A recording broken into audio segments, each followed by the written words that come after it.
Boa noite a todos, a todas. Que a paz do Mestre Jesus esteja conosco nesta noite e que possamos absorver toda essa vibração, toda essa energia de amor tão intensa que envolve esta casa.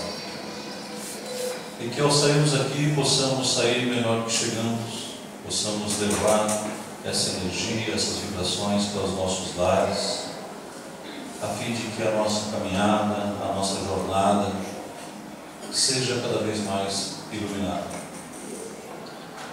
Bem, minhas irmãs e meus irmãos, na noite de hoje, o texto que a gente vai comentar um pouco é do livro Caminho, Verdade e Vida, é o número 49. Depois, se alguém quiser novamente pegar o texto, quem tiver esse livro, ler, fazer uma reflexão sobre ele, é bastante importante.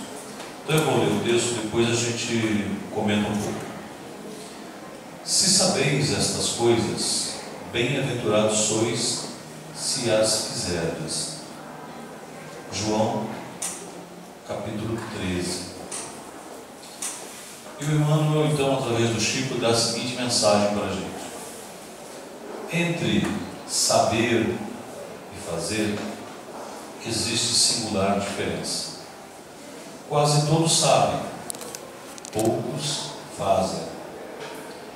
Todas as seitas religiosas, de modo geral, somente ensinam o que constitui o bem.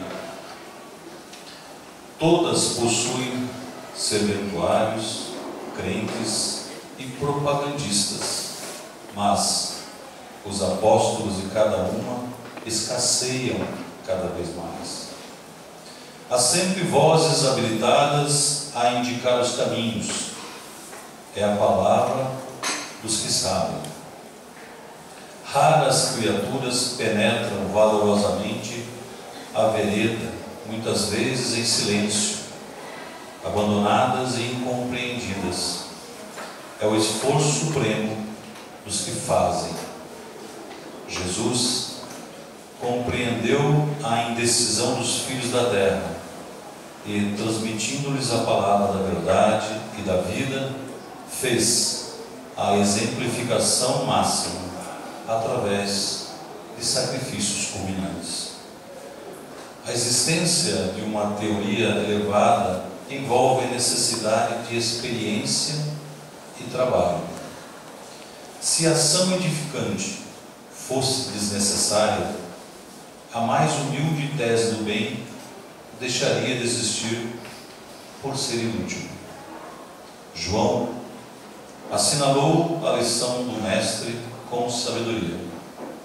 Demonstra o versículo que somente os que concretizam os ensinamentos do Senhor podem ser bem-aventurados. Aí reside, no campo do serviço cristão, a diferença entre a cultura e a prática, entre saber e fazer. Bem, meus irmãos e minhas irmãs, nesse texto do Emmanuel, nós somos chamados a refletir sobre o quanto sabemos e o que nós fazemos com aquilo que nós sabemos. Eu vou começar com uma pergunta que com certeza todos aqui dentro devem ter uma resposta. Você acredita em Deus? Você acredita em Deus? Mas vou fazer uma outra pergunta. Você acredita que amanhã vai fazer sol ou vai chover? Você acredita que o Brasil vai ganhar a Copa do Mundo ou vai perder?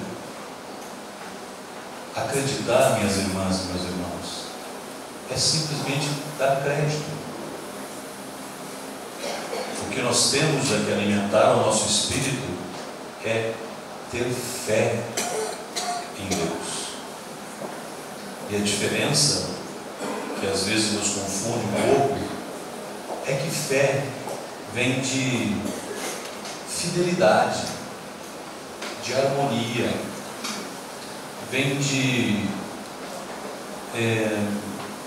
sintonia. com o que o Pai maior colocou nos nossos espíritos. Então eu poderia refazer a pergunta, e aí a gente vai responder: você acredita em Deus ou tem fé em Deus? Porque essa diferença pode ter um impacto muito grande na nossa vida quando nós passamos por algumas dificuldades. Se você acredita em Deus, talvez você se revolte, você passe a desacreditar, mas se você tem a fé em Deus, nada vai te abalar. Eu vou dar um exemplo a vocês para a gente tentar entender o que é esse acreditar e o que é ter fé. 2 jovens estavam passeando de bicicleta pelos vales, pelas montanhas, e pararam em um determinado lugar para descansar, bem no alto de uma montanha. E aí, entre esta montanha e a outra, tinha um precipício, e no meio tinha uma corda ligando um lado ao outro. Aí um olhou para o outro e disse o seguinte: você acredita que eu posso atravessar? O outro falou: eu acredito. E ele continuou: mas você acredita que eu posso passar caminhando? E o amigo falou: claro que acredito. Você acredita que eu posso passar de bicicleta? Ele falou assim: claro que acredito, você é um ótimo ciclista. Mas você acredita que eu posso atravessar por cima dessa corda de bicicleta e levando alguém na minha garupa? O amigo falou assim: mas não tenho a menor dúvida, acredito sim. Então ele olha para o amigo e fala assim: sobe na garupa que vamos atravessar. Meu amigo falou assim: não. Entenderam a sutileza entre acreditar e ter fé? Ter fé é aquilo que está no teu espírito e que te liga a Deus, que não te deixa ter dúvidas desse Deus em relação a nós, do amor desse Deus em relação a nós. Então, todas as vezes que alguém te perguntar: você acredita em Deus? A gente deve responder: eu tenho fé em Deus. Mas então eu digo que tenho fé em Deus. Mas como é que eu demonstro essa fé? Jesus, quando esteve aqui entre nós, veio nos ensinar como demonstrar essa ligação divina. E ele não fez nada diferente, não fez nada difícil, não pediu a nós nada de muito estranho. Jesus só pediu a nós 2 coisas: ama a Deus acima de tudo e ao teu próximo como a ti mesmo. 2 coisas simples. Nós conhecemos esses 2 mandamentos, não conhecemos? E quando eu comecei a falar, vi que diversas pessoas completaram o raciocínio. Voltando a Emmanuel, nós sabemos, mas fazemos. E Jesus, quando veio aqui passou aqui pela terra, por essa caminhada, numa das suas passagens mais belas, ele ensinou para a gente como é que a gente conquista a bem-aventurança, né? A bem-aventurança. O que é um ser bem-aventurado? O ser bem-aventurado é aquele que tem intimidade com o seu Criador, que tem uma conexão muito forte, que tem a harmonia com o seu Criador.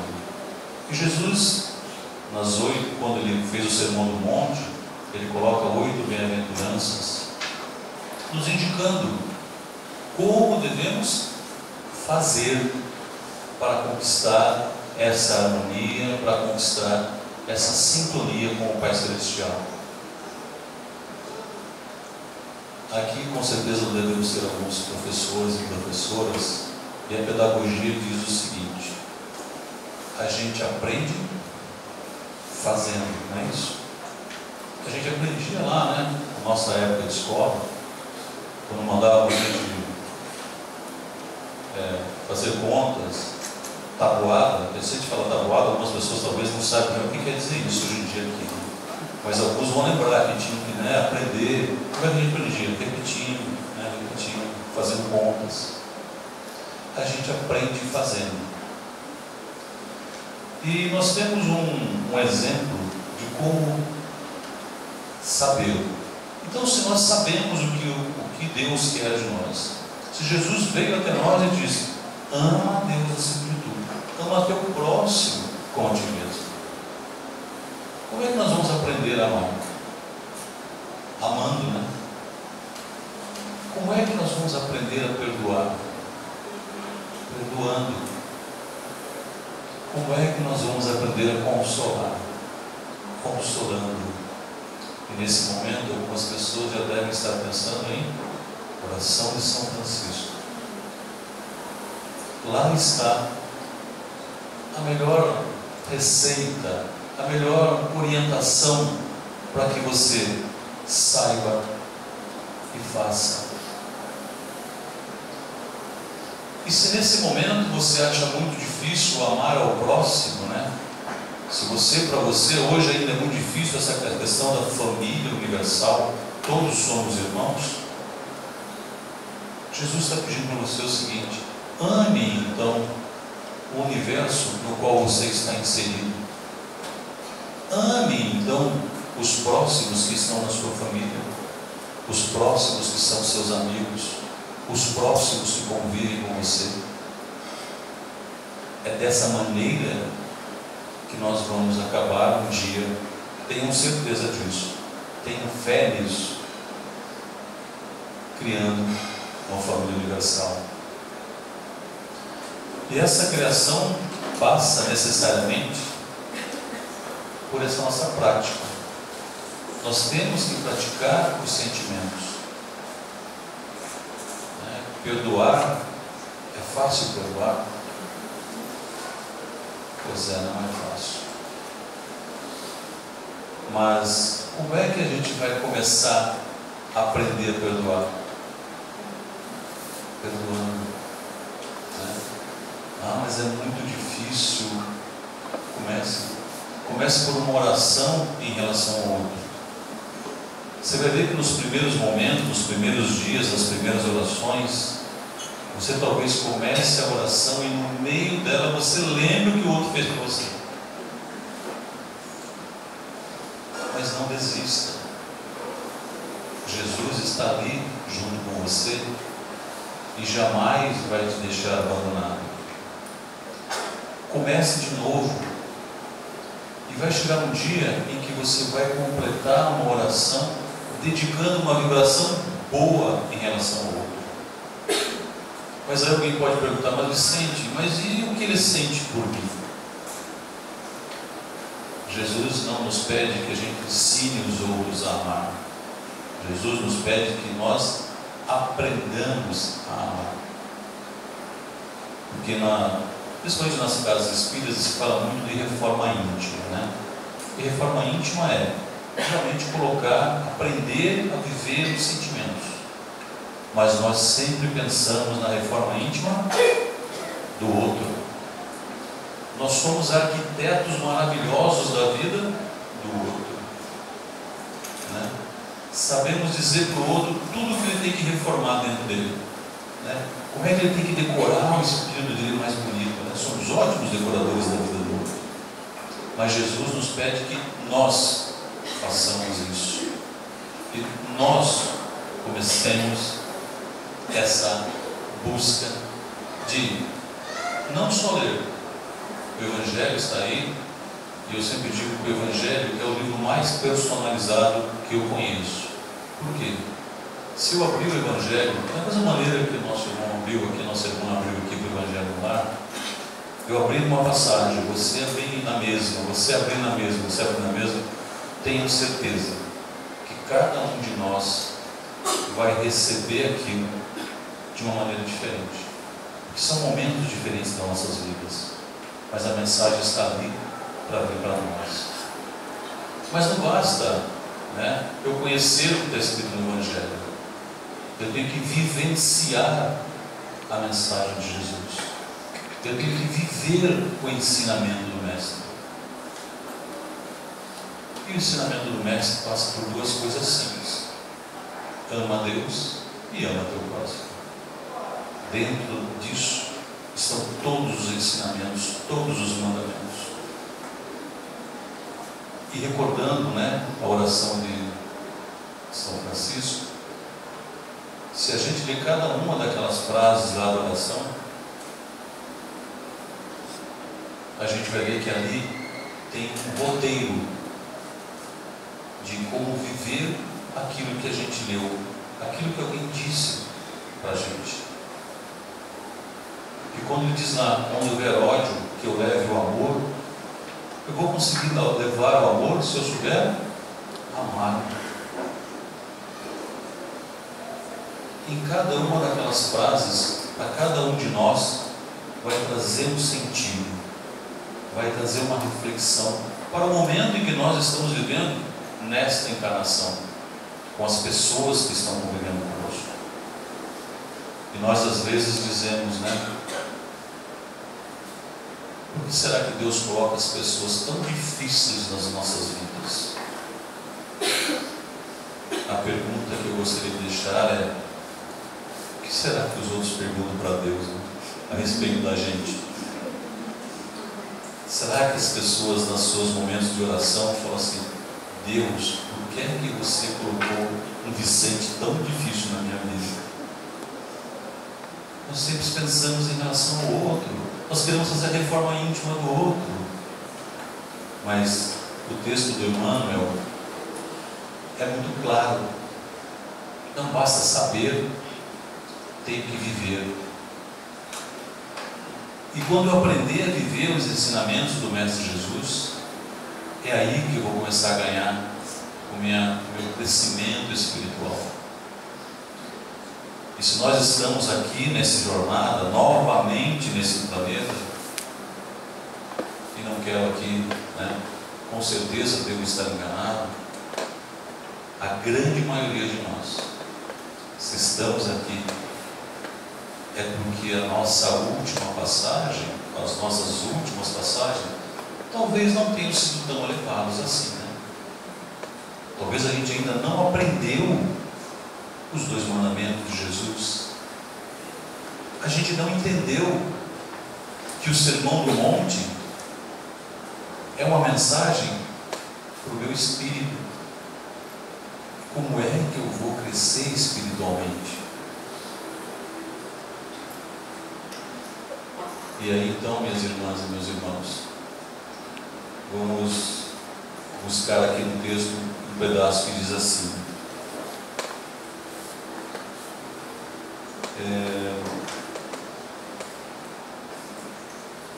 Jesus diz que raras criaturas penetram valorosamente a vereda, muitas vezes em silêncio, abandonadas e incompreendidas. É o esforço supremo dos que fazem. E ele cita que os apóstolos fizeram isso. Jesus quer dizer o seguinte: você não precisa sair cantando por aí o que você aprendeu do Evangelho. Você precisa sair vivendo em silêncio, amando em silêncio, ou seja, naquilo que te diz respeito ao seu espírito e ao espírito do outro. E ele fala aqui nos apóstolos.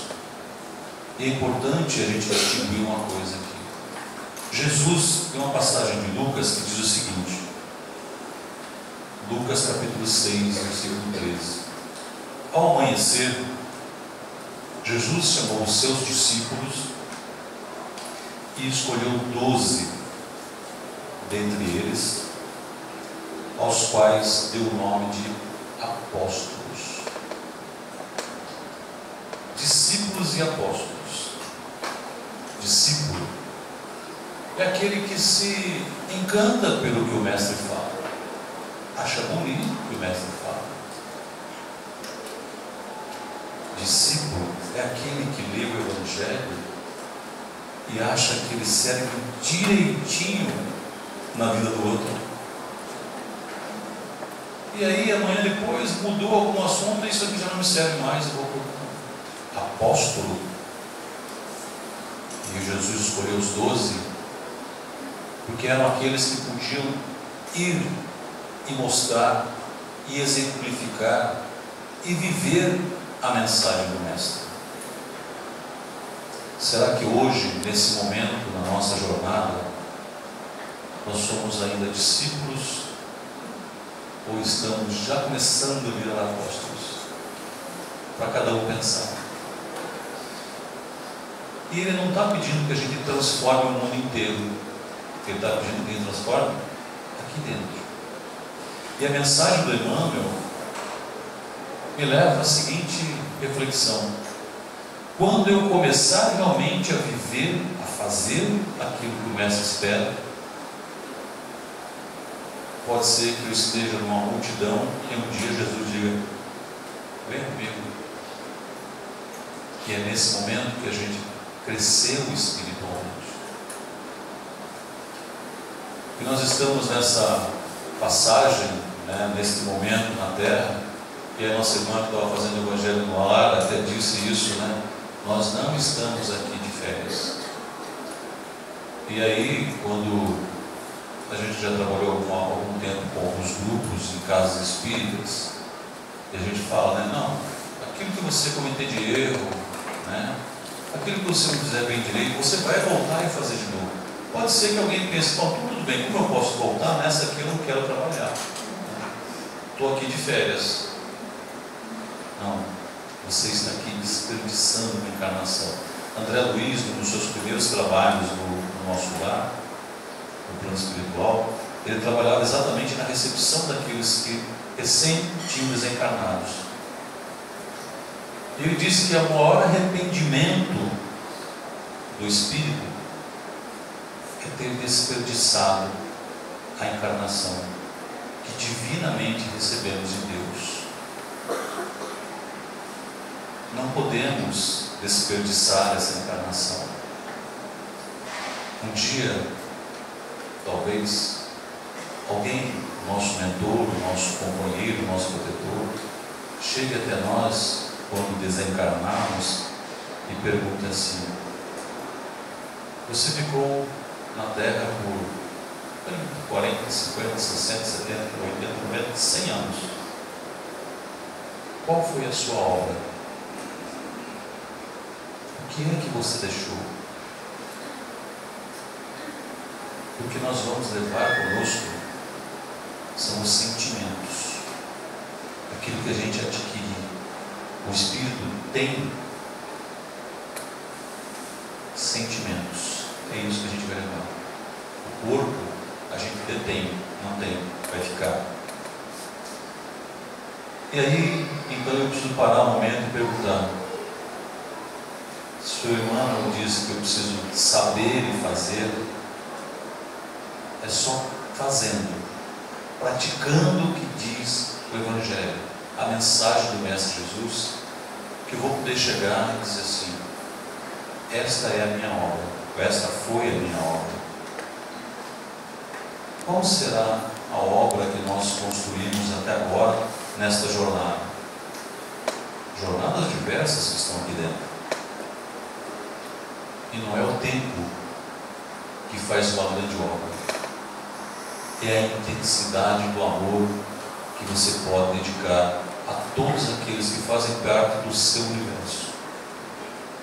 Aí você estará construindo a sua obra, e é essa obra que vai te acompanhar.